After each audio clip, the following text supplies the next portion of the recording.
Well, good morning, everyone. And a particular thank you to John Legend for setting the scene for us there. We are thrilled to see everyone. I can see some very familiar faces and names, so welcome back. And I can see a lot of new folks, so thanks for joining us. This is our second event in a three-part series for diversity, equity, and inclusion. And I'm Audrey McGuckin, the CEO of the McGuckin Group. We're an advisory firm that really helps organizations accelerate their business strategies through the work we do in leadership and talent. And of course, diversity, equity, and inclusion is a huge part of the work we do and the value that we bring to our clients. Specifically, today, we are going to focus on equity. We have two incredible panelists joining us. Tim Vigu from, he's the VP of Diversity, Equity and Inclusion with Liberty Mutual, and Kevin Williams, who's Head of Diversity, Equity and Inclusion at American Airlines. Welcome to you both, and thanks for joining us. Thanks for having us. Yeah.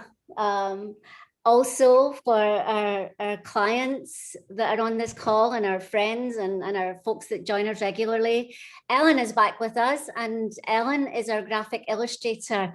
She will be visually capturing the conversation. We feel that there's some fatigue around PowerPoints, and we want this conversation to be organic. And because of that, we invite Ellen to join us.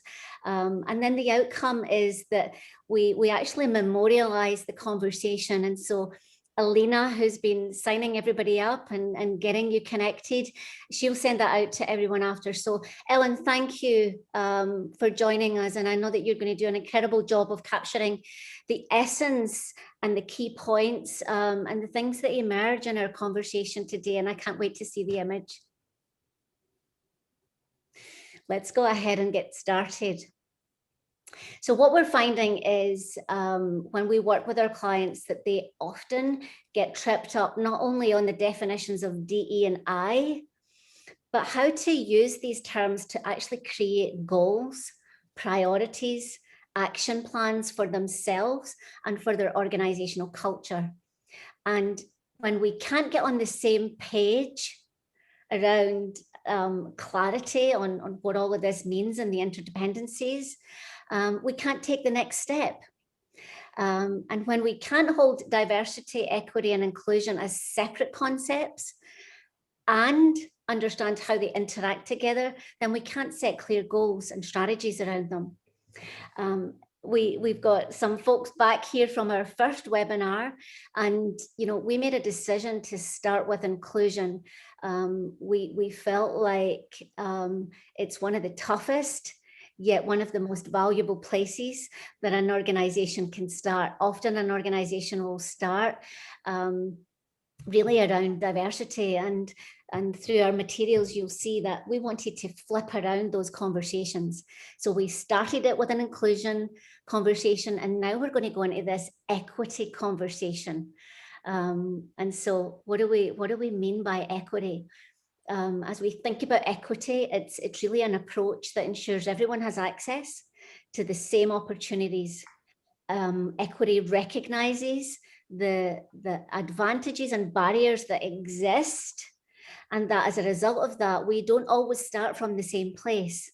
We have clients on here that know this about the work we do. We say that it's a journey and everybody has a starting place, and that's the same for organizations, and it's the same for individuals. So we all have this unique starting place. The idea of advantages and barriers can often feel very intangible. What does that actually mean? And the panelists and I were having these conversations just in the last day or two. And so we're going to start to unpack that for you. And we're going to talk about the processes in your organization, from hiring through promotions, team creation, task assignment, to the smaller things. We call them the weaker signals sometimes in the culture, which is what are the things that you do? How do you celebrate success? How do you run meetings? How do you make introductions? These can be intentionally curated to be equitable. And so we're pretty excited to jump in here. And so the first question that I really had to set this conversation up, and Tim, if you wouldn't mind, I'd love to kick off with you. And it's really this notion of how have you in your career really worked to help gain clarity on this definition of equity? And so you can reach back to years gone by, and you can bring us into the present, but how has that emerged for you, Tim? And can you share that with our audience? Sure, happy to kick us off. And hi, everyone. And this is a great privilege to be here with you all. I can't see you all, but I guess we're all getting used to that in our year and a half of Zooming and teaming and all those things. So I think just a quick history. I've spent about 20 years on the outside as a consultant, and then 3 years at Pixar, and then, which you can see from some of the stuff behind me. Sorry, thank you to my Pixar friends. And then the last 5 months at Liberty. So that's kind of the context of my conversations with a lot of folks in a lot of organizations about this concept. I think we all knew that equity was important, but we didn't really know necessarily that we had to call it out. So we were calling it diversity and inclusion. I know that at Liberty, the journey has been long. They started really in earnest probably about 8-9 years ago, and had gone on the journey with the leaders, with our employee resource groups, with employees, and really discovered, I think, that the E really is that link that bridges between diversity and inclusion. And so we say at Liberty, diversity is all of us, and that inclusion takes all of us, which means that equity is for all of us. And I don't know if that's sort of meaningful to all of you, but it resonates for us as we think about how the three things interact. But they're all interdependent and important as separate entities as well. So the journey's been long. In 2020, September, the Liberty organization, this is before I joined them, had announced a multi-year plan. You know, this was, of course, as a result of all that work that had happened, but in the context of what had happened with the pandemic, and then obviously George Floyd's murder, et cetera. And out of that came goals that included equity, and we added equity to our actual Office of Diversity name. So it's now called the Office of Diversity, Equity, and Inclusion. And with that, it gave us the opportunity to make separate goals: a goal around diversity, a goal around being equitable for everyone, and a goal around inclusion. And so we define it: fair access to opportunity and treatment, and opportunities that allow for access and visibility, so that everybody in that system is able to have full participation, you know, have a voice, and are really able to thrive. I'm really curious, Kevin, how you define it. And so maybe I don't want to take over your job here, actually, but I love this. Getting my stuff out so that I can get to what Kevin's going to say. Yeah, thanks, Tim. And hello and good afternoon, good morning to everyone, and I appreciate the opportunity to be here today. So, and Tim, love everything that you said and totally agree. And here at American, equity is something, it's a fairly new term for us. So as I think about probably the last 18 months, that's really where we've really started to talk about equity. Prior to 18 months ago, it was inclusion and diversity. So it was the inclusion and diversity team, kind of to your point, Audrey, starting with the I, because inclusion is very important. We often focus on diversity, ensuring that we have representation, diverse thoughts at the table, but we don't always focus on making sure that everyone feels included. So, but really with the unfortunate murder of George Floyd and that horrific act, really there was a realization in our organization that everyone does not start at the same place, that there's different starting points for everyone, and everyone's experience is so much different. And so it took that unfortunate act for us to really start to have these conversations around equity and these realizations that we needed to be very intentional about creating equitable practices. So we really define equity as fairness, really fairness in our policies, our processes, our procedures, and in everything that we do to support our team members here at American. Our purpose is to care for people on life's journey. And the only way to do that is understand people's journey, right? And so again, all of our journeys are different. And so if we don't understand that, respect that, and then create practices that help support that, then there's no way that we'll be able to be an equitable organization. So it's been a challenge as we've had these conversations with leaders. You know, there's this thought of, and still we have these conversations today, that we all are created equal, but we have to give realizations of not. So, you know, an example of that is we have an MBA program that we've had for years, at least 20 years that we've had an MBA program here at the organization. We recruit from the same schools. We've recruited from the same schools for literally the past 20 years. And so it is not equitable for other kind of folks out in the marketplace that want to join American through that MBA program, because we do not give kind of any sort of recognition to any other schools. And so even as we think about diversifying our pipeline and through our MBA program, we talk about the need for us to go to other places and create opportunities for others. So again, thinking about if it's not an Ivy League school, you know, everyone deserves the same sort of opportunity, and they're great students everywhere. So that's just an example too, as we think about equity and kind of what we're talking about as our processes and procedures today. I love that. Yeah. Can I add something to that, Audrey? Sorry.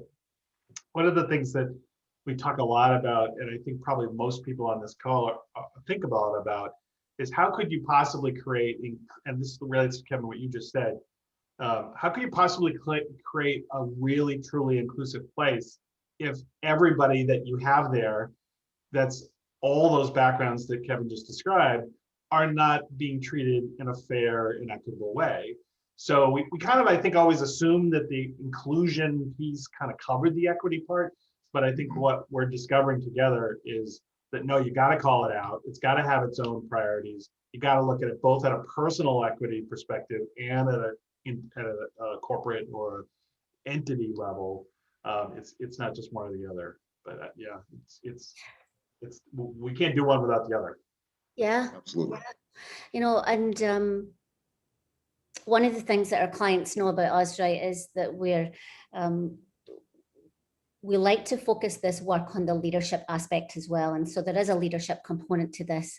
And in addition, we're pretty edgy about this. And so we tend to have these edgy conversations with our panels. And Tim, you and I had a conversation that I'd love to replicate for some of our audience around, some people will say, I'm really not sure what equity means. And we were curious as to where might that have came from, and is that the case, or is it that they don't agree with equity? Yeah, probably not. Yeah, we use a lot of both and. It's one of our inclusion guidelines, and I think this is another both and, right? It can be both of those things. You know, they really may be confused about what words to use, and the words that are going to describe best. But it is pretty fundamental. I don't want to oversimplify, but you know, Kevin said it well. It's fairness, right?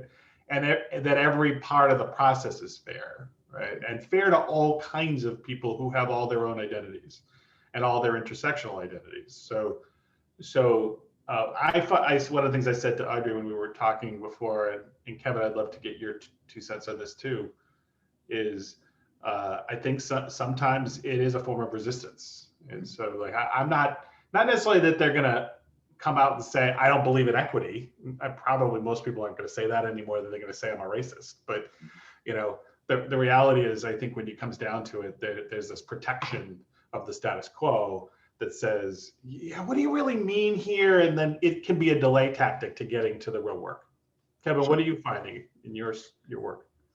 Yeah, I agree with you. I mean, to your point, everyone says like, yes, I totally agree with equity, but I don't think there's truly an understanding. And I do think that there is resistance in folks that don't necessarily agree with it, because they believe that we all kind of have the same experiences, and everything should be equal. right? And so again, it's a continuing this conversation around equality versus equity, and then why equity is so important. One of the things I think that, what we're really trying to do is foster these conversations so leaders especially can hear from the experiences of their team members. And it's amazing when you sit in rooms and folks begin to be vulnerable and share their experiences. And leaders then realize like, oh, like I didn't experience that in life. Like they start to realize what maybe privilege is, or what are things that they've experienced that they've never even had to worry about or think about. And then this idea of equity begins to take hold. But I think, until you're able to, because many times it's not even about, again, if it's not disagreements, it's just not understanding, right? I just don't know, because my experience has been in my kind of bubble around the folks that look like me, act like me, and have those same experiences that I have. And so I don't get it. And so really hearing the experiences of others opens up the equity, this idea of what equity is, and understanding why it's important. And then also too, empathy. So I believe having those conversations, listening, and understanding those experiences of others really creates empathy. And that is definitely going to help us, again, create this inclusive environment that we're trying to. Yeah. Just to build on what both of you are saying, and how we approach this as a firm, we always come at this from a non-judgmental perspective, meaning it's okay to declare where you are in the journey, as long as there's some really great self-awareness. So that's one thing. And I think the other thing is that from this non-judgment perspective, we're hardwired for bias, and we're hardwired from a neuroscience perspective to want to hold on to the status quo. So it's not a judgment meaning you're a good or a bad person. It's just about how do we get that on the table. And Kevin, if I could jump off something and debate with you a little bit, Sure. this piece around leveraging team members to understand experiences. I love that. And I also think that there can be some challenges with that, meaning sometimes organizations can go all the way to the other side, meaning they put the burden on the employees, and they put the burden on the minority, and they put the burden on people to describe their experiences. And sometimes they don't take accountability for learning themselves. So I wondered what you and Tim's thoughts were on that. Yeah, so I totally agree with you. And being, I can tell myself, sometimes I'm tasked with carrying the responsibility of the Black race. So I totally understand that, and it can be definitely exhausting and tiring. But I do think that leaders being curious and asking the questions and truly wanting to learn, that's when the folks in minority groups really are appreciative of that, because they want that experience to be shared. I do think that it's incumbent on leaders to really, again, be curious, asking their team members, but also doing things on their own, like read books. So we asked all of our officers to read the book White Fragility, and so they can have a better understanding and have conversations within that officer group. And Audrey, one thing that you mentioned that I think is so important is meeting people where they are. And so that's been kind of my mantra. I've been screaming that over the last couple of weeks inside the organization as we talk about different things that we need to do to really kind of move diversity, equity, and inclusion. And make it a key part of our DNA here at American is that we have to understand where people are on their journey. As me and my team, as we think about solutions and things that and tools and resources we need to help to support the organization on this journey, there's no way that we can do that if we don't know where people fall along kind of this continuum. And it's tough sometimes because people want to tell you what you want to hear. So they want to tell you like, hey, I agree with everything you're doing and everything is great.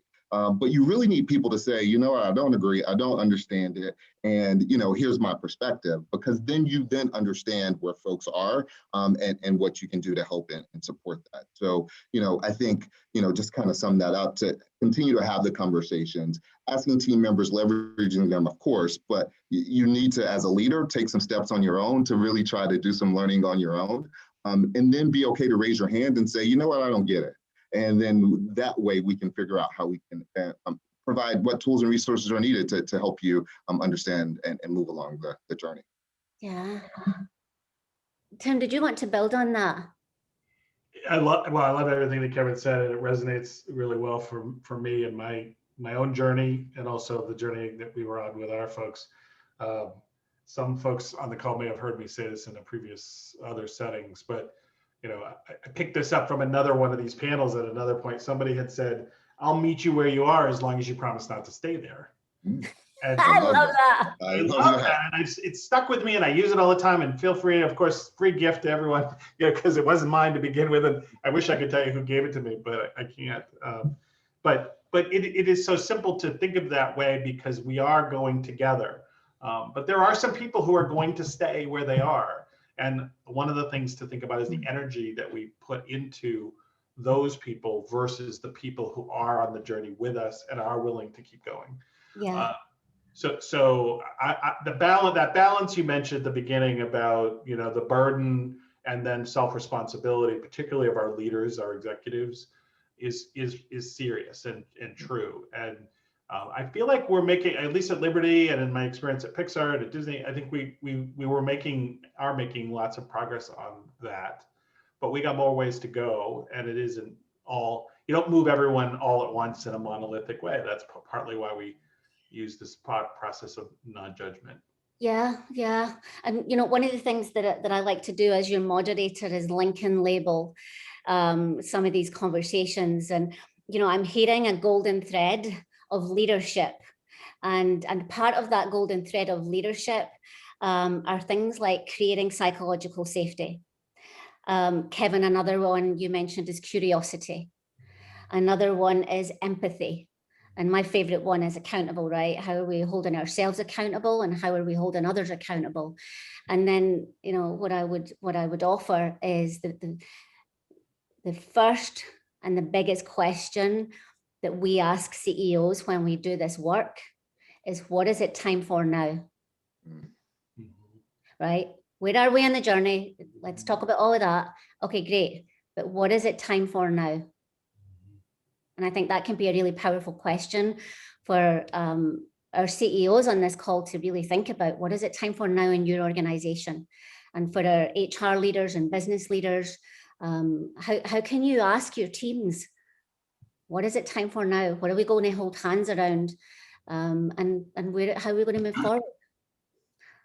So, right. Yeah. And I think on that point, Audrey, because I think that's a really good point, because there's often the desire to want to do everything, right? Because especially for leaders that are really invested and passionate, they want to see this work move, and they recognize the importance of it. They want to do it all. But I think, to your point, it's very important to understand the culture of the company, what the company is ready for. The company may not be ready for everything yet, right? The leaders may not be primed for some of the things that may be suggested or seen or read about. And so understanding I love that, what is it time for now? And doesn't mean that we won't be able to grow and get to other things in the future, but we need to focus in on a few things now. And let's get good at a few things, right? And so, as I talk to the team, it's a lot about, what can we say? Let's try some things, let's prime some things, and let's get good at a few things, and then we can use that to really help and support and do many other things, because this is a journey, it's not a sprint. So we're going to be on this journey for a very long time. So we want to make sure that we get it right. So, a lot of times you hear that speed trumps perfection. And I think there's a balance of that. Yes, we need to be speedy, we gotta act, but we need to make sure that we are doing the things that the organization can support, can rally around, so we can see some actual movement. Yeah, I think that's a really important part of this solution, because if we don't take into account that this is how they run the business side of the business, right? And it's fast and it's quick decisions, and we're going to move and we're going to see results and we're going to measure the results. I found this even more at Liberty than I had in some of the other places that I've been, where data and measure. And they expect immediate returns on things that are longer term. So there's some expectation setting there that has to happen, that also has to do with prioritizing. because I think a lot of our very high performing organizations like American and Liberty and others, others that are on the call, they want to do it all and they want to do it all now. And so we end up, having this challenge of disappointing some who want to go faster, and also disappointing the people who think actually it should go slower. But in the end of the day, they're trying to solve it, in a business way, which we can to some degree. But there are some differences about this work from fixing some of their other business issues that are on the table. So we're working on that a lot in terms of bigger chips, less all over the map, because I keep saying to folks at Liberty, we've turned all the lights on and everybody at the top is super activated. Okay, and then it becomes a flavor of the month as well. Like, what do you get for me that's next? And one of the things we're saying is, hold on, let's do this really well. And you haven't really ate your peas yet, to mix metaphors, right? And once you eat and consume the peas and really enjoy those peas and really like make it part of you, like then we'll talk about what is it time for next, to your point. Yeah. And I think what I'm hearing, and one of the principles that we have when we do this work, is it has to be context rich. We can all pull down content from Google, and we can all engage with people that can give us tons and tons of content, but it doesn't really matter unless it's in context. And so I think that's a big takeaway that I'd love our audience to really think about, is this context rich. And how we do that with our clients is what we call diagnostics, which is listening and hearing the voice, and the voice below the CEO, and the voices and the places that matter, and get their perspective on the context and what is it time for now. So I love that. Thank you. I'm going to, we're getting lots of questions about practical solutions, and Tim, you were starting to take us down there around solutions, but I'd love to hear from both of you, and we'll start with you, Tim, which was, can you perhaps describe where the biggest place that the organization's been stuck, then what you did, and if we can make that really practical and tangible for our audience, I know that they would love that, and just share some of your learnings and experience along the way. I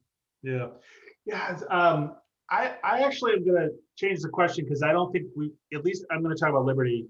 We're not stuck. And actually, I think I would apply the same thing to Pixar. We weren't stuck. We actually were making progress, and I think the last year has created a perfect storm that actually is an opportunity that a lot of organizations are walking the doors that they're walking through, right? So I would say more what slows us down or what's challenging are a couple of things, and I mean immediately come to mind. And again, Kevin's, I'd love to get your way of thinking about this. One is the one I mentioned before about people's expectations. We've been waiting a long time for change, and now it's like, are you going fast enough? Like, are you moving this? We've also got a bunch of people who are like, whoa, this is a lot. Like, and we are at Liberty talking about it constantly. It's at every town hall. It's got its own business goal right beside some of the other business goals. It is top of mind, coming from the top all the time. And so now that people are starting to talk about this thing that they're labeling DEI fatigue, which I'm not a fan of that term, but there's also just time, resources, bandwidth, which Kevin, you mentioned, and there's a need to prioritize, and that's a challenge, right? And we try to use data to help direct and say, okay, data is telling us this is where we could put a chip and make more progress. And so we're in the middle of that. So getting unstuck from that one. And then there's just all these tensions that are in the ether that I've seen in a lot of places.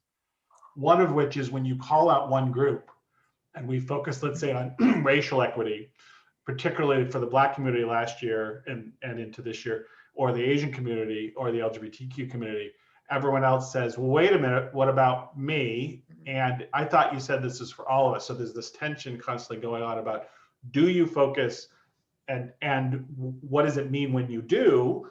Or do you really mean when you say diversity is all of us, which is what we say all the time? We also constantly the tension about meritocracy and the myth that says that you've been a meritocracy all along, and we're going to lose that if we start doing all these other things where we change the playing field or the rules of the game, if you will. And so some of the things that we're trying to do to get over that is some things that Kevin already mentioned about having the conversations that are real and true and authentic and safe with our leaders first. And then really our next phase of the journey is to bring them to what I'm calling the neighborhoods. Essentially, let's get to people's neighborhoods where it's really relevant, because at the front and the middle of the organization, particularly in a place that's 50,000 people like Liberty is, right? It gets lost. All this talk at the top, it's like, okay, well, what does it really mean to me when I'm on the phone with a policyholder and they've got a claim, or I'm talking to my colleague about how do we, solve a problem. And we're saying, no, those are these moments of choice where you have the opportunity to be inclusive and equitable. And those moments are the moments that matter the most. So we're solving it by getting people to start to tell their stories to each other, something that Kevin, you mentioned a minute ago as well, and start small, and not small really, but start there at the real connection level, and then build it into more of the systemic shifts, which we can talk more about later. But Kevin, what are those things for you? Well, I would just say, do we work at the same place? Because it sounds those challenges are exactly the same challenges that we're dealing with here at American. Because I agree with you, Tim. I think, we've been on this journey for a while. There's been, over the past 18 months, there's heightened kind of visibility around it and kind of interest and support that we have around diversity, equity, inclusion, which is great. But you still have to level set expectations for folks. And so kind of to your point, like level setting for leaders to say, this is not going to happen overnight. We're a 95-year-old company. Some of these things have been going on for 95 years. So there's no way that we'll be able to make sustainable and meaningful change, right? And in a reasonable amount of time. We have to kind of set that reasonable amount of time, what that looks like, because you don't want to move quick to action, because you do want this to be sustainable. And a lot of this work is not just, it's about the hearts and minds of people. It's about understanding mindset and how do you shift and shift perspectives and mindsets for folks. And not only is it, because you're not only dealing with what's happening here at work, folks leave, they have a life. And so really what their thoughts, their perspectives, their point of views is really shaped on their life experiences. And so here at American and many organizations, it's about opening up those eyes based on the colleagues, especially with us being a global organization that you work with around the globe to really, again, build a lot of the things that we talked about before.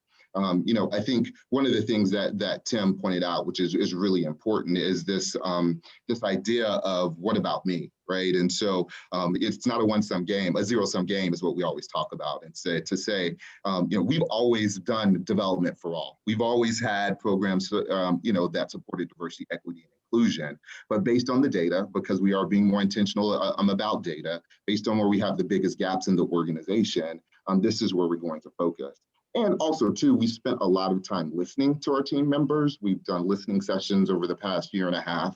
And based on what we've heard, these are things that we're doing as well. So data and voices of our team members have really kind of driven our strategy of the things that we're doing. But still pointing out that we have programs for all. We're just being intentional about where our biggest gaps are. And intentionality is important, because if we continue to do the things that we did before where we were not intentional, we would still be at the same place that we are today. And so that is very important for us to be intentional and let the data kind of drive that. And being sure that we are talking about the progress that we are making along that journey, because what we miss often is, to Tim's point, we're an organization of 100,000 team members. So, and sometimes here, I work at our headquarters. Things can seem great here at headquarters, but when you go out into airports, when you're out in our reservations offices, I get questions all the time like, for one, what is DEI? I've never even heard of this department, so what do you do, right? And I'm like, oh, well, that doesn't make me feel great. We got to do a better job communicating, right? But it really is, though, truly making that link between what's happening here at headquarters that can, it's easier for us to kind of get together, share the stories, right? Folks are at their computers, they're reading the things that come out in email and on JetWire, things of that nature. But how are we effectively connecting this to our frontline team members and the team members that are working with our customers and with each other each and every day? Our big link to that is kind of that middle management layer. So my team now is really solely focused on, from a development perspective, providing practical tools and resources for middle management on how do you lead inclusively. So what we've been saying forever is, I shouldn't say forever, most recent is, it's very important as a leader that you be an inclusive leader, you create an environment where team members feel cared for. The question that I receive now is like, what does that mean? And so now we're identifying behaviors of what that looks like. And then also too, having video vignettes of like 5 minutes of, so folks aren't sitting through 30 minutes, an hour of web-based training. It's 5-minute vignette that you can watch that shows an interaction with a team member and how a leader could handle a conversation. And so trying to do little things like that to provide actual tangible things that folks can hold on to. And then even kind of to Tim's point, it's hey, so we did bias training for 100,000 team members, and folks say, okay, that's great. I understand I have biases. Now I have to go deal with the customers when their flights are canceled, right? And I have a line of 50 customers in front of me. So what does that mean to me as a ticket agent and the work that I do each and every day? And the next phase of our training is really around providing, again, those practical kind of tangible things that you can use on a daily basis. Yeah, I love that. Kevin, and I love this a couple of pieces just to kind of double underline. I would guess that everybody on this call knows middle managers are the intersection point between strategy and execution. Right, we've known that for many, many years. It's where things get stuck. They're sometimes referred to as the frozen middle. And so one of the solutions that we work with our clients on is really this piece around how do you engage the middle manager community and how do you teach them some of the inclusion leadership capabilities. The other thing that I wanted to share that we're doing with a lot of our clients, it's no surprise for everybody on this call that millions of women have left the workplace as a result of COVID and all of the other environmental factors. And so one of the products that we have is Women on Their Way, and it's specifically designed for organizations that have data and voices that says, we have a significant equity issue with women leaders. And so that our program's really designed to meet that need. But this is back to being context rich, which is what is it time for now? What are we hearing? And what are the voices and the data telling us? And therefore, how do we start solutioning that? So a couple of solutions that I've heard are focus on developing your middle managers. Focus on developing your women leaders. That was another one that I gave. Tim, you're saying, make sure you align expectations and resources and bandwidth. So set yourself up for success in the beginning. And then Tim, you started around this piece around talking about some of the things that you were doing, but then you were going to take us to the system level. I could hear that was the next place that you were going. So let me pull us back to that, and let me have you share some of your thinking there, Tim. Yeah, no, thanks for that. So one of the, just contextually, one of the things I loved when I joined Liberty was discovering that they had a partnership with an outside vendor called Visions that had brought this very simple framework around 4 levels of change. Because at the end of the day, what we're really talking about is change management. This is a shift from where we are to the place we want to be, or that we need to be, or that we mean to be. To quote Dolly Chu, for those of you who are familiar with her book, The Person You Mean to Be. The reality is that there's 4 levels: personal, interpersonal, institutional, and cultural. And they're not sequential, so it's not a maturity model, like we got, you can do this, this, this, and this. But that framing has helped our executives and leaders in particular understand how they can intervene and take action. At the personal level, it's, it's all about the intra focused inside, like what's going on for me. Why am I having this reaction? What has it got to do with, how I'm treating people? And then the interpersonal, of course, is how we manage each other. But that bias creates inequity in the way I treat you, or you treat me, or we treat each other, right? That has to be fixed.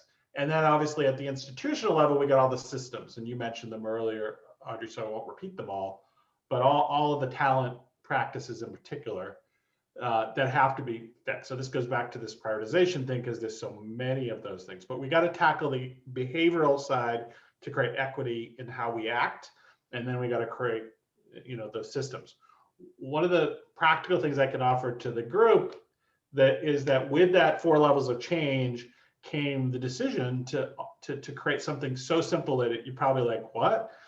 And that was to create a set of inclusion guidelines, right? And there are 9 of them, which sounds like a lot. I thought, oh, too many when I saw them for the first time, but they are really intuitive, and they're also incredibly deep.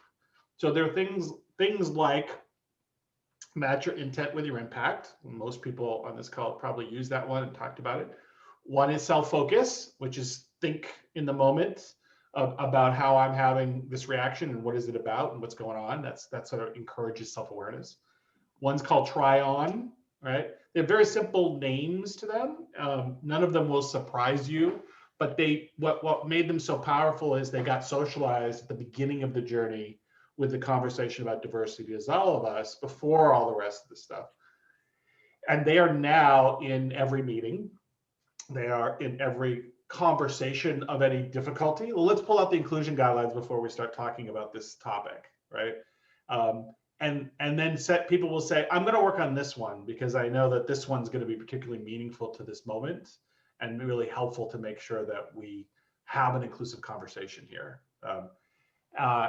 Again, sounds simple, sounds like, oh my gosh, of course, but the fact is what's been so powerful is that it's so deeply embedded. Now we got more work to do to make sure it's happening everywhere all the time with 50,000 people. In Kevin, your case, 100,000 people. But the fact that we're able to do that, and with it provide some video vignettes like you were describing, Kevin, that show people what it looks like to use that particular inclusion guideline in a moment of choice, so that people, it's no longer theoretical and something like, oh yeah, I know I'm supposed to try on, but actually what does try on look like in the work that I do every day, right?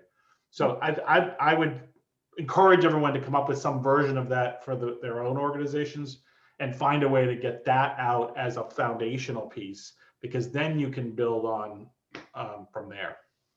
Yeah, and I was just looking at some of the questions coming through, and there's a couple of questions around, doesn't it make sense to have a really clear definition? Well, and we talked about this the other day, right, about the destination. Where is it that we're trying to go to in this journey? Because every step you take takes you to a destination. And if you take a wrong right or a left turn, you might find yourself somewhere that you never expected. We often use the metaphor that when we work with clients, we're a lot like their Waze system, so we can help guide them to say, don't go down that road, there's a pothole. You're probably going to fall down that and it's not going to be pretty. But having clarity on the destination. And so, Tim, one of the things you talked about was the inclusion principles, but what else gives Liberty this clarity on where they're going and what they're trying to do? Is it a vision, mission? What does that look like? Yeah, well, probably the fastest, easiest answer is our values, right? So Liberty has 5 values, one of which is put people first. They've always operated with high levels of integrity and people focus, but it has new meaning now that we've been going down the DEI journey, right? When you put people first, and that means people, employees, people, customers, right? People, agents who sell our products. And when you do that in the period of COVID, for example, it gets tested, right? And what does that look like? How do we make sure we hold people whole and protect them and support them, even in our return to office process? How much flexibility do you give people? How much room do you have, to accommodate it? Yeah. We see it as a competitive advantage to be the people first place. So the values is probably the easiest answer to your question. We also have a CEO and presidents and divisional heads who are completely on board, and we have a high level of clarity about the business case. So what was beautiful for me as somebody who spent years trying to just sell people on the business case in other places, that was already established, and part of the reason why I took the job was I knew I didn't have to spend my time on that. Yeah. For those on the call who don't have that yet, then that's probably where you got to start, in at least a piece of it, making sure people agree this is an enabler of the business. It's not something you do on Tuesday at 3 o'clock. It's something that is going to help you get the results you need. So one of the things we need to do more of is talk more in our business conversation where we report business results. We talk about our KPIs and all in the business acronym language, that we're also talking about what being more diverse, more equitable, and more inclusive has done to help accomplish those things. So I'm spending a lot of my time with the leaders talking about how can you talk more about that in your town halls and in your communications that go out. Yeah, and it's this, a couple of things struck me, Tim. When the CEO or the president or the head of the organization doesn't see it as an enabler, but a check the box, we just won't take them as a client, right? We have a very firm point of view that the fish rots from the head. And so when you have a vulnerability there, it's like pushing a wet noodle. It's really, really hard to do this work, right? Because it becomes transactional and it becomes a check the box. And Tim, what I hear you saying is it has to be an enabler, and it has to be weaved into the fabric of the organization. And I love that example you gave of the values, because I'm sure a lot of the folks on this call have either guiding principles, or they have value statements, or they have leadership frameworks. And it's not about completely redoing them, but what is the new meaning that they have? And wouldn't that be an incredibly, just an incredibly enlightening thing to do, right? To really look at your values and say, what new meaning does this have given our current context and where we're trying to go with our journey? And maybe even just making that just even a little bit bigger for those who maybe don't have values that people really live and breathe. What is the thing in your company that is in your organization that is the jumping off point? What can you build? It's literally, what's the basement on your house that you can start to build the walls on top of? Because there's got to be something, and Sure. Right? So, Kevin, what is it like an American on that? Yeah, that's what, we don't have necessarily defined values, but we do have a purpose, which is to care for people on life's journey. And so when you think about the journey, it's the journey of our customers and it's the journey of our team members, both, so externally and internally. So that's really our jumping off point. And then as you think about our strategic objectives, one of them is making culture a competitive advantage. And one of the ways we'll do that is by driving diversity, equity, and inclusion excellence. And so, I have now the privilege of really defining what does that diversity, equity, and inclusion excellence really look like for the company, but it's weaved into the strategic objectives that are external to our shareholders, that we report out to the board. So it really is a part then of the accountability that we have kind of at all levels throughout the organization.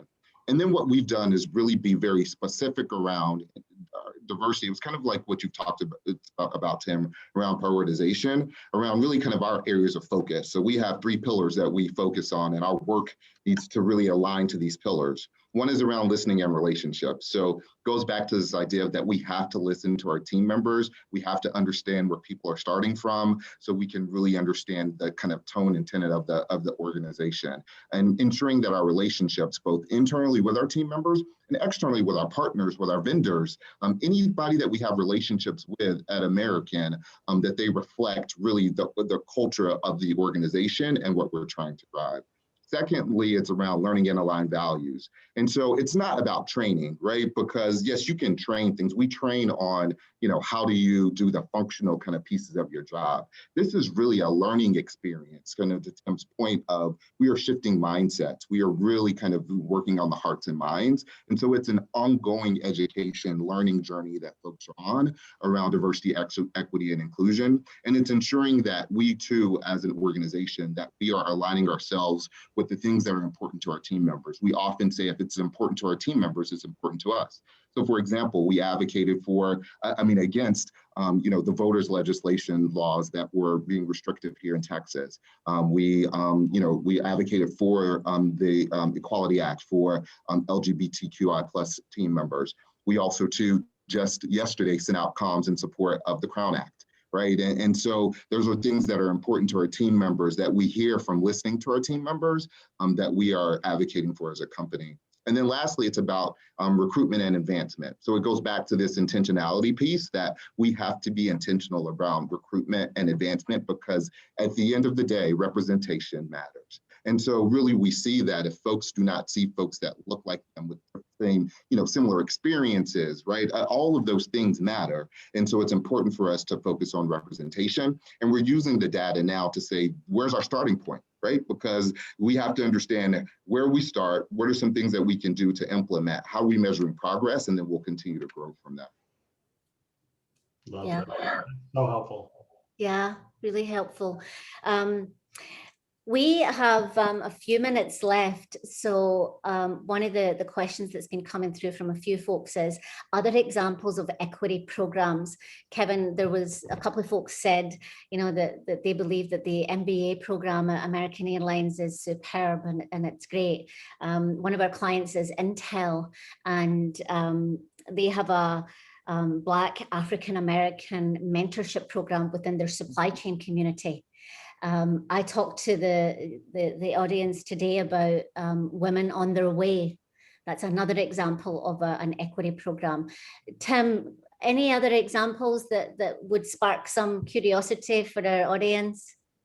Oh gosh, there's so many, right? So we have a series of similar programs where we're looking at what have been the barriers for underrepresented talent, and then what do we need to do to catch up or even the playing field or create more access that has not been there. We know that, for example, those natural networks don't exist when you're an only, that they do when you're part of a majority, right? And so programs that we have a partnership with McKinsey on this program for our Black employees. We have a program with Simmons College, which is in Boston, for our Boston employees, related to our female population, women executives. These are external partnerships and internal, some where we've created ourselves. So there's not one formula for that, I think, but to know that those are important is part of the story. And what I would offer in addition is questioning the assumptions. Like, for example, one of the things we're doing that we haven't gotten there yet, but is high on my priority list, is when it comes to the hiring side and breaking the bias, disrupting the bias in that system, externally and internally, because we hire so many of our roles get filled internally because we're very internal development focused, is questioning the assumptions about the criteria, because much of the criteria is written with preference to the same. And that preference to the same they're outdated, they're unnecessary, they think that they're qualifications, but the reality is they're really focused at speed and predictability, two things that get in your way of inclusion and diversity. Right. And so we're working with our talent acquisition team, which of course is managing thousands of requisitions every year, on figuring out how to get to those frontline managers and hiring folks at all levels, and say, do these things make sense, or are they just going to filter out all of the differences that we might actually want because they're unnecessarily narrow? I would encourage everyone to look at that, because at the front of the pipeline, there's much we have to do after that.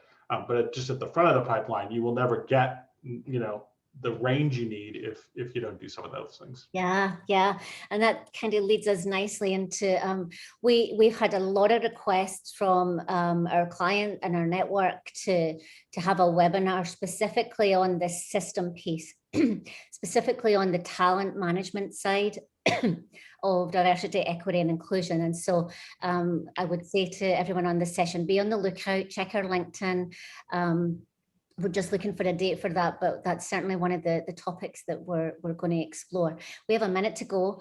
I am always obsessed about making sure everybody gets off here at the promised time. A promise made is a promise kept. And so my greatest hope is that everybody found some inspiration from this conversation as you think about the next step in your journey. And I'd like to offer to everyone on the session, you know, we'd be happy to hop on a call with you. We'd be happy to get on there and have an individual conversation that says, where are you? And what might be the next step? And you know, be that sounding board and help you think about the next stage for you. So thank you to our panelists, Kevin and Tim. Thank you for joining us and really lifting up the conversation. Ellen, thank you for capturing, and thanks to all our participants. And Elena, who you all know very well, I'm sure by now, will be sending out some materials, and we'll send out the memorialization of this conversation. So thank you, everyone, and it's been a great pleasure.